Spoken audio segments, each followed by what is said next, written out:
दोस्तों वहाँ पर उसका मालिक उसकी बीवी को देखता है। उसको बीवी को देखने के बाद उसकी तरफ देखता ही रहता। काफ़ी खूबसूरत उसकी बीवी। ऐसा मान लीजिए कि उसकी बीवी पर उसका दिल आया था बहुत बुरी तरह से दिल आया था दोस्तों। उसकी बीवी को देख देख करके वो काफ़ी ज़्यादा अपने आप को रोक नहीं पा रहा था दोस्तों। इस बात को लड़का देखता है और देखता है कि मेरा मालिक मेरी वाइफ को किस निगाहों से देख रहा है, किन निगाहों से देख रहा है दोस्तों। और एक दिन उसके घर आया था खाने के लिए उसका मालिक और उसका एक दोस्त, मगर वो वहाँ पर नहीं होता लड़का और उसकी बीवी अकेले घर पर होती है। उसके बाद जो होता है दोस्तों, आपको सुन कर के हैरानी होगी दोस्तों। कहानी बहुत इंटरेस्टिंग है। हमारी वीडियो को पूरा देखिए, वॉच कीजिए और चैनल को सब्सक्राइब कर लीजिए दोस्तों। ऐसी मोटिवेशनल स्टोरी हम आपको लाते रहेंगे। तो दोस्तों एक लड़का दुबई में काम करता था दोस्तों। दुबई में काफ़ी सालों से काम कर रहा था। लगभग 2003 में जॉब लगी थी उसकी दोस्तों। और 2003 में अब 2017 में उसका वापसी रिटर्न था। दुबई से वापसी आना था तो 30 साल की उम्र हो गई थी दोस्तों उसकी। अब उसने सोचा कि अब मुझे शादी कर लेनी चाहिए। तो दोस्तों उसने वहीं से रह करके अपनी शादी तय करा ली अपने मम्मी पापा से करके। तो दोस्तों उसकी जब शादी तय हो जाती है तो 3 महीने बाद उसकी शादी रखी जाती है। वो 3 महीने के बाद अपने घर चला जाता है। वो वहाँ पर शादी करता है और 3 महीने यूँ ही पता नहीं चलता कि कितनी जल्दी कट जाते हैं। 3 महीने बीवी के साथ रहा, 3 महीने कट जाते हैं। फिर उसके बाद वो दुबई के लिए अपना टिकट कराता है दोस्तों, रमेश। तो दोस्तों जैसे ही रमेश, लड़के का नाम रमेश था दोस्तों, बताया नहीं, सॉरी। तो दोस्तों जैसे ही लड़का अपना टिकट कराता है वापसी दुबई के लिए, तो उसकी बीवी कहती है कि तुम तो यहाँ से अब चले जाओगे 2 साल के लिए, मैं अकेली यहाँ पर क्या करूँगी। तो वो कहता है तुम अपने मैके में रहना। तो वो उसको उसके मैके में छोड़ जाता है दोस्तों। फिर वो अपने दुबई चले जाता है अपने टिकट से। उसके बाद दोस्तों महीना भर होता है, कुछ दिन कटते हैं, फिर उससे रहा नहीं जाता बीवी के बगैर, क्योंकि नई नई शादी हुई थी अभी। तो उसकी बीवी का कॉल आता है उसको, मैं अब अकेली तुम्हारे बगैर रह नहीं सकती, मुझे भी अपने साथ ले जाइए। दोस्तों वो कहता है नहीं नहीं, अब मैं यहाँ से काम छोड़ करके अपने ही देश में आकर काम करूँगा। अब इस बात का कुछ दिनों बाद उसके एक फ्रेंड को पता चल जाता है, जो उसका बॉस होता है।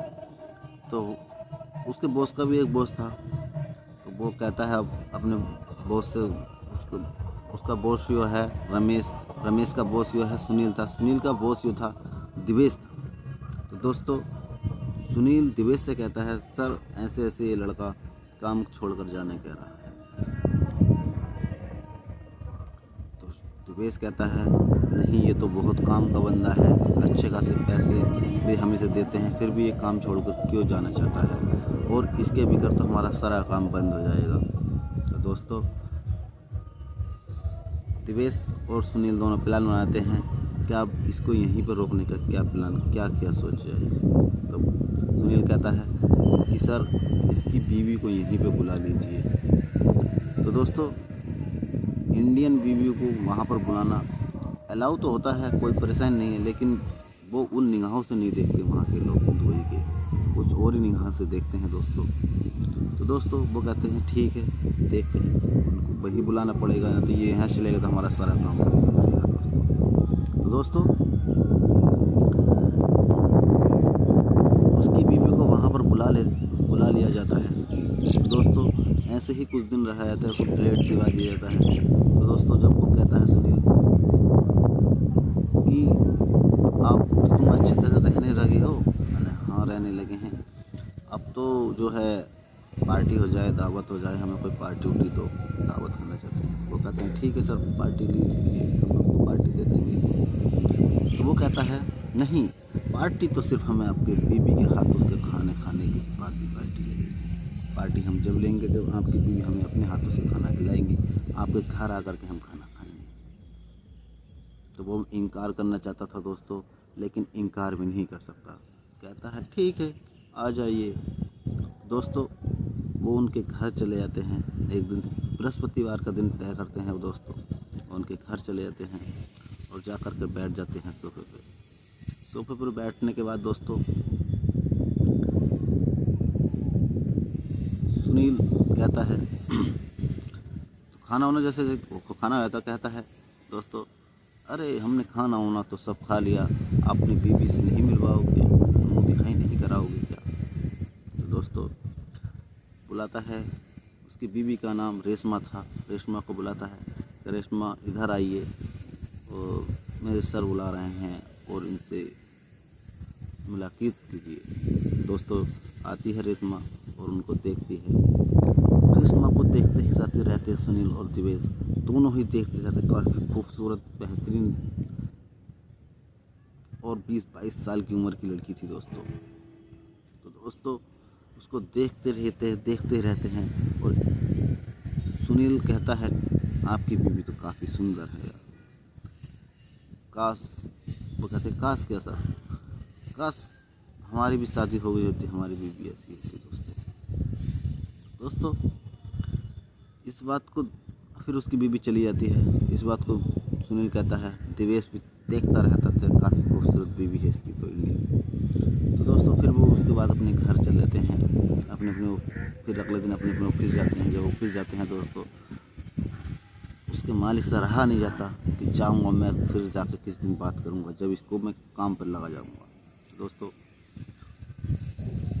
वो उसको रमेश को काम पर लगा जाता है दोस्तों, और उसके घर चला जाता है। घर जाने के बाद बैठ जाता है सोफे पर, काफ़ी घंटों तक बैठा रहता है, कुछ कहता नहीं कुछ भी। फिर उसके बाद वो दोस्तों रोने लगता है। तो रेशमा अपने पति को रमेश को फ़ोन करके कहती है कि रमेश कि ये तुम्हारे सर आए हैं और घंटों पहले बैठे थे और अब ये रोने लगे। वो कहते हैं अच्छा ठीक है मैं आता हूँ साइड से।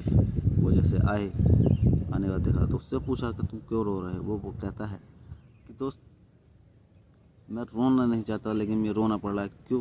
क्योंकि एक मैं जिससे प्यार करता था उन्होंने मुझे छोड़ दिया था और वो काफ़ी खूबसूरत थी। अब मेरा कहीं ब्याह भी नहीं हो रहा, मेरा 35 साल उम्र हो चुकी है। दोस्तों रेशमा कहती है कोई बात नहीं, मेरी एक बहन है, काफ़ी खूबसूरत बहन है, मैं उससे आपकी शादी की बात कर लूँगी। वो कहता है ठीक है बात कर लीजिए। तो दोस्तों वो अपनी बहन से बात करती है, वो भी काफ़ी खूबसूरत थी लेकिन शादीशुदा थी पहले से ही, उसके पति ने उसे छोड़ दिया था दोस्तों जब वो बात रहती है उनकी शादी करा देती है और आज वो बहुत खुशी से रह रहे हैं, पूरा परिवार खुशी से रह रहा है। उनके रमेश के भी 2 बच्चे हैं और जो है सुनील के भी 2 बच्चे हैं दोस्तों। और जो है अब अपने घर चले जाते हैं और अब दुबई में ही सब रहते हैं, एक साथ एक ही फ्लैट में रहते हैं दोस्तों। तो दोस्तों हमारी कहानी कैसी लगी हमें कमेंट करके बताइए दोस्तों। अच्छी हो ऐसी कहानी और भी हम आपको लाएंगे और ये सब रियल कहानी होती है।